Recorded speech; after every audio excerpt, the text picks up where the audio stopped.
In a tiny hamlet cloaked by the Transylvanian mist, where goats gossip and the fog is thicker than Aunt Hilda's stew, a certain Thomas Hutter fancied himself as a real estate tycoon in the making.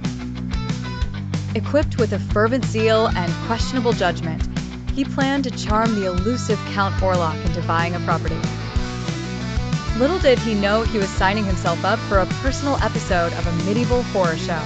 En route to the Count's rural castle, Thomas's carriage was tossed about on a path resembling a jigsaw puzzle with missing pieces.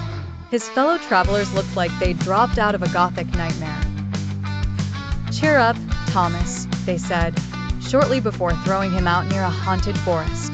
No one could say Hutter didn't have an eye for opportunity.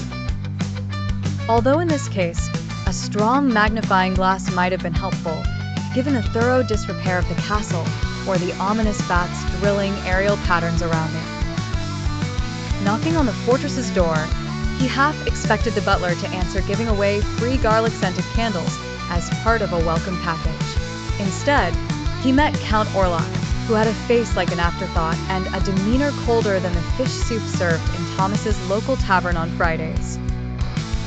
Instead of signing contracts, Orlok spent his time redecorating with cobwebs and pondering the effects of mood lighting in his dusty halls.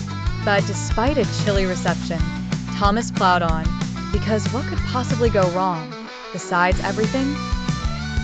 Back home, Ellen Hutter had her own troubles.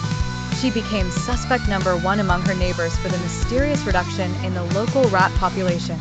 Meanwhile, the Count, convinced that Germany was merely a hop, skip, and a catacomb away, embarked on his journey to terrorize Thomas's homeland.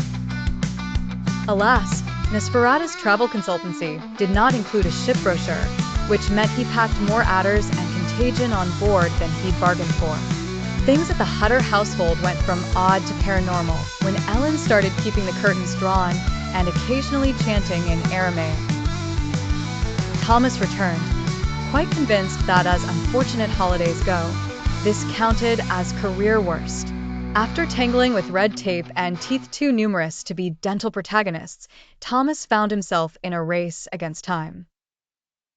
The stakes? Not particularly high, just the minor matter of saving Ellen and all of humankind. A journey fraught with dark humor and inexplicable plot points, Nosferatu delighted and terrified, a paradox packed with Gothic themes, hilarity, and an interpretative troupe of melodramatic bats. Ever faithful to the 1922 classic, the moment Thomas fired up the metaphorical bugle for good versus undead. Audiences were reminded of the bizarre joy of thirsty vampires accidentally walking into a world that's moved on to light bulbs and toast-high grills. Who knew surreal estate could be so frighteningly funny?